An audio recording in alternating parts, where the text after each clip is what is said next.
Love marriage करना चाहते हैं तो आप सीधा संपर्क मैडम से कर सकते हैं और मैडम पूरी प्रक्रिया, पूरी प्रोसेस आपको समझाएगी।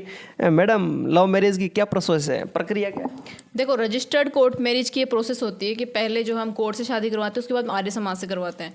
उनको जो सर्टिफिकेट दिलवाते हैं वो गवर्नमेंट से अप्रूव होता है, राजस्थान सरकार से। लेकिन कुछ एडवोकेट्स ऐसे होते हैं कि जो सिर्फ स्टाम्प पे शादी करवा देते हैं लोगों की, और उनको धोखे में रखते हैं। उनको बोलते हैं कि 15 दिन बाद सर्टिफिकेट आएगा, 20 दिन बाद आएगा, और वो ऐसा कुछ नहीं देते। वो सारी फीस अपनी जेब में डाल करके और लोगों को भेज देते हैं कि चलो स्टाम्प पे शादी हो गई, और वो कहीं वैलिड भी नहीं होती है। तो इसीलिए मेरे पास ऐसे मुकदमे आए काफ़ी लोगों के कि सर मैम हमारे साथ फ्रॉड हो गया है, स्टाम्प पे मैरिज करवा दी और फीस भी पूरी ले ली। तो इसलिए मैंने ये काम स्टार्ट किया कि लोगों के साथ गलत ना हो, इसलिए मैंने रजिस्टर्ड कोर्ट मैरिज करवाने का फैसला लिया, और मैंने काफ़ी करवा दी आज तक। मतलब काफ़ी शादियाँ करवा दी है। अनुमान से कितने करवा? अनुमान से 60-70 शादियाँ करवा दी होंगी।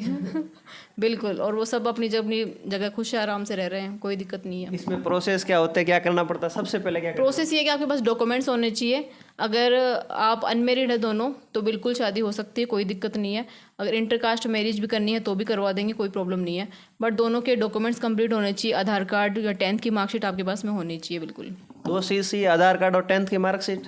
हाँ जी, दोनों के आधार कार्ड, 10th की मार्कशीट। अगर आपके 10th की मार्कशीट नहीं है तो आप स्कूल की 5th या 8th क्लास की मार्कशीट, और वो भी नहीं है तो आप जन्म प्रमाण पत्र भी लगा सकते हैं।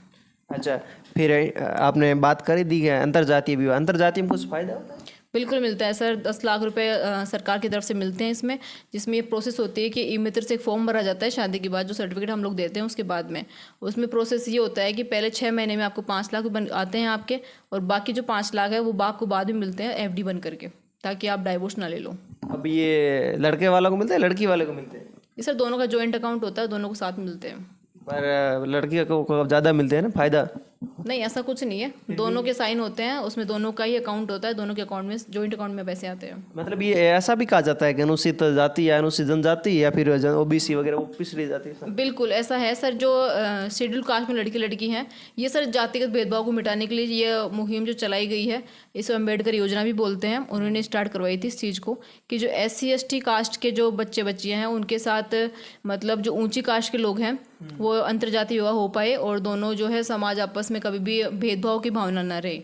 अगर शादियाँ होंगी, एक साथ मिलजुल के रहेंगे, तो हो सकता है आगे जो आने वाला टाइम हो उसमें कभी भी भेदभाव जो है खत्म हो जाए, जातिगत भेदभाव। इसीलिए स्टार्ट किया गया था। पर अगर लड़का OBC का होना चाहिए या लड़की OBC का होनी चाहिए?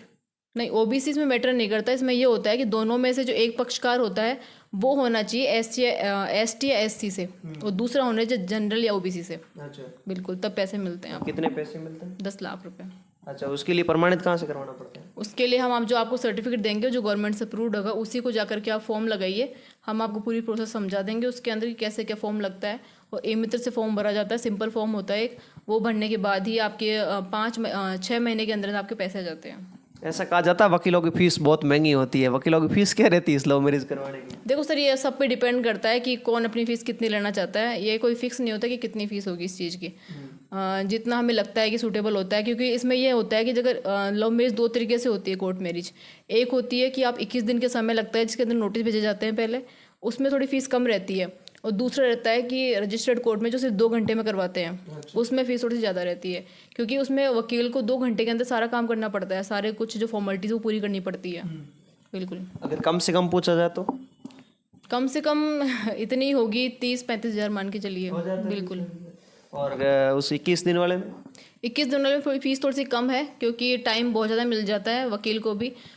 तो एडवोकेट को इतनी ज़्यादा मेहनत उसमें करनी नहीं पड़ती है। और बट उसमें ये रिस्क रहता है कि अगर नोटिस पहले आपके घर पहुंच जाते हैं तो फिर शादी नहीं हो पाती है। हाँ, ऐसा बहुत बार होता है। कई बार लव मैरिज की शादी होने के बाद जब घर वालों से लड़का या लड़की, ऐसे भारत में ऐसा होता है अधिकांश, अगर ऐसा होता है कि लड़की को या तो फिर घर से या भाग के आना पड़ता है शादी करने के लिए, ऐसा आपने भी सुना होगा। तो फिर वो कोर्ट में मामला, फिर शादी लव मैरिज हो रखा, कागज भले लेके बैठे रहो, फिर लेकिन वापस पुलिस को केस करवा के घर वाले पंचायत करवा। नहीं, ऐसा कुछ नहीं होता है। देखो, अगर आप रजिस्टर्ड कोर्ट मैरिज कर रहे हो तो आप उसके बाद प्रोटेक्शन जरूर ले। प्रोटेक्शन आपको 2 जगह से मिल सकता है, पुलिस प्रोटेक्शन।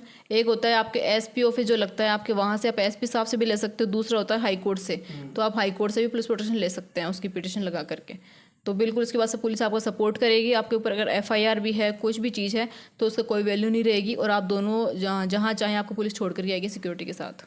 ऐसा भी होता है कि एसपी के पास जाते हैं और एसपी के बाद थोड़ा दिन बाद में वो उनके परिवार वालों है वो होता है और फिर एसपी उसको परिवार के साथ बेइज्जत लड़के को भगा देते हैं, ऐसा भी होता ऐसा नहीं होता है सर। ऐसा इसलिए होता है कि लड़कियां कई बार चेंज हो जाती हैं शादी करने के बाद भी, तो उससे सामने वाले का करियर स्पॉइल हो जाता है लड़के का। ये मैटर करता है इसमें, क्योंकि ऐसा माना जाता है कि पुलिस वाले अगर मिल जाते हैं आप लोगों के साथ में तो दिक्कत हो जाती है, बाकी तो ऐसा कुछ नहीं होता।